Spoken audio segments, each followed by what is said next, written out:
Hello, Good Omens fans, and welcome to News Bites. I'd like to open really quickly with a reminder that the Good Omens Got True Talents submission deadline has been extended until February 17th.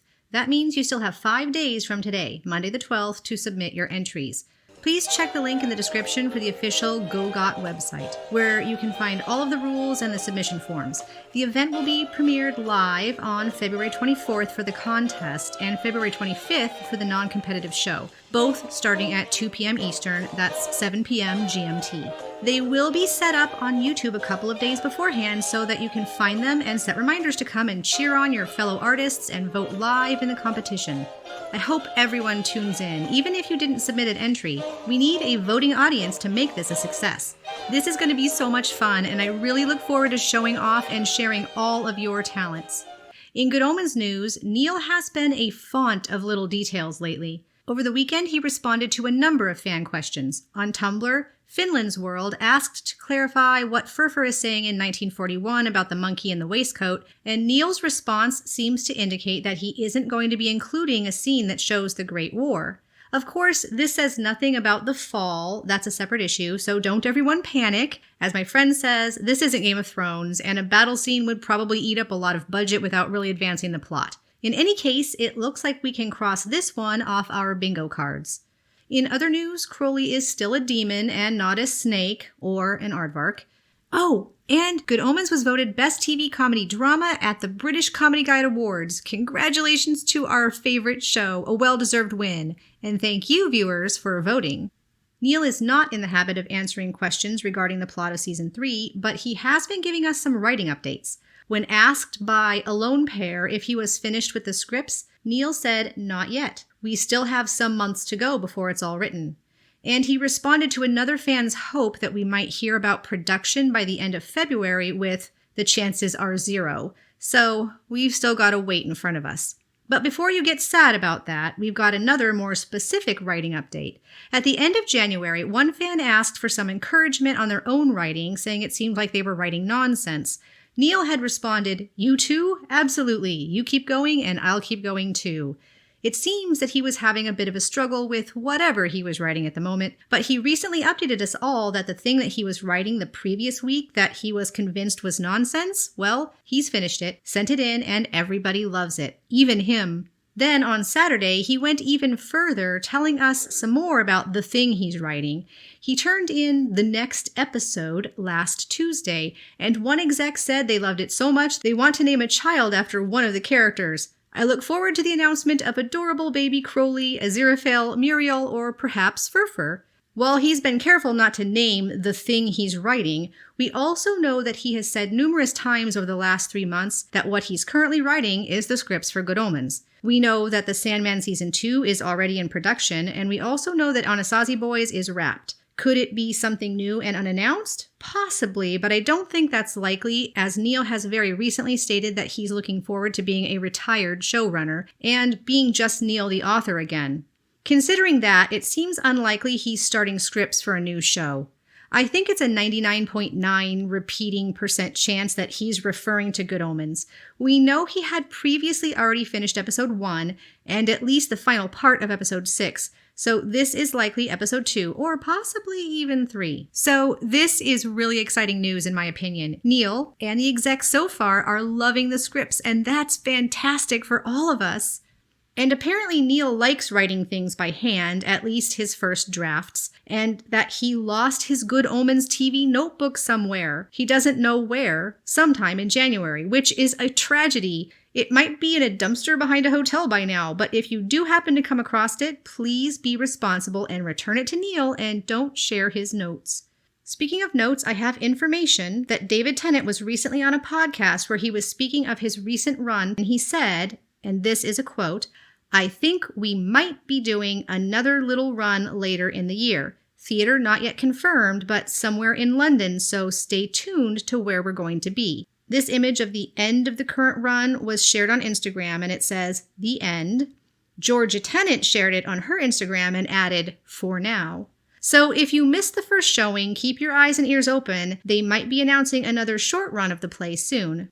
Before I go, I wanted to share this little tidbit that I think was mostly overlooked. Back in August of 2023, fan Bartokendorf asked about actor Michael McKean possibly showing up in season 3, and Neil replied, if he's available, yes. Does this mean the Witchfinder army will continue to play a role in season 3? Will we see Newt? Anathema? We already know we'll be seeing Sandalphon. How much of the cast from season 1 who was not in season 2 do you think might be returning for season 3?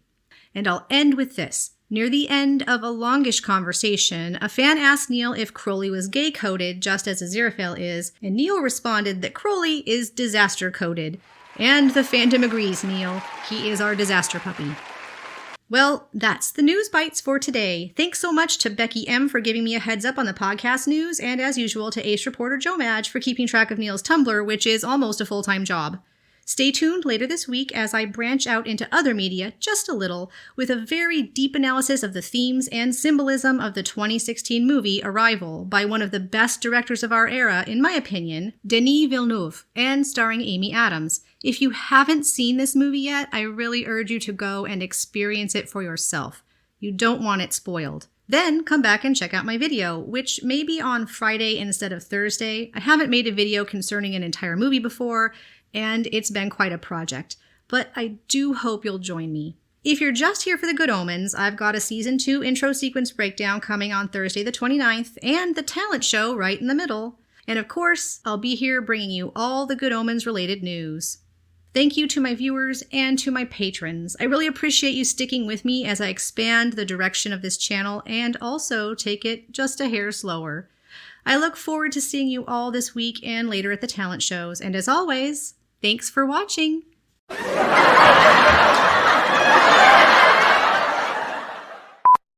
What am I?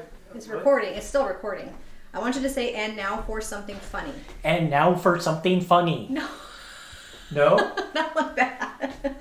No, use the same voice you did last time-ish. And now for something funny. You want to get in front and do it? And now for something funny. And now for something funny. You sound so angry. Angry. Funny.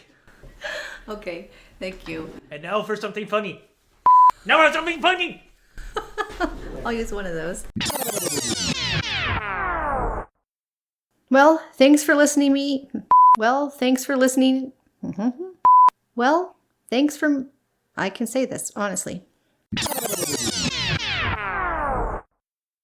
Good morning, hello! It's a joyous day today to all Good Omens fans because... Let me try that all again.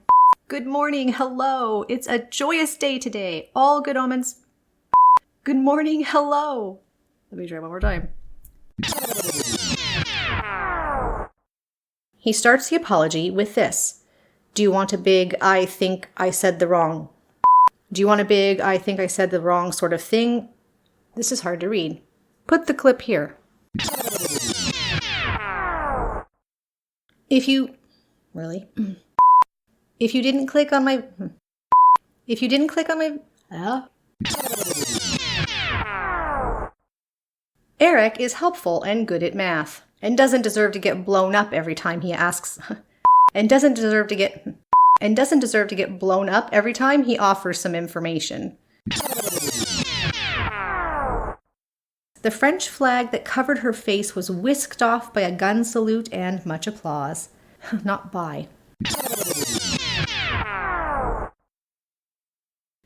And a bit of research led me to the quote, "Life begins on the other side of despair." This quote comes from one of the most influential philosophers of the 20th century, Jean-Paul Sartre. I should probably look up how to say this his name. This sounded vaguely familiar to me, and a bit of research led me to the quote, "Life begins on the other side of despair." This quote comes from one of the most influential philosophers of the 20th century, Jean-Paul Sartre. Sartre? I just listened to it and I still can't remember. Sartre. Yep, I said it right. Sartre. And as always, thanks for watching. I don't know how to say that. And as always, thanks for watching.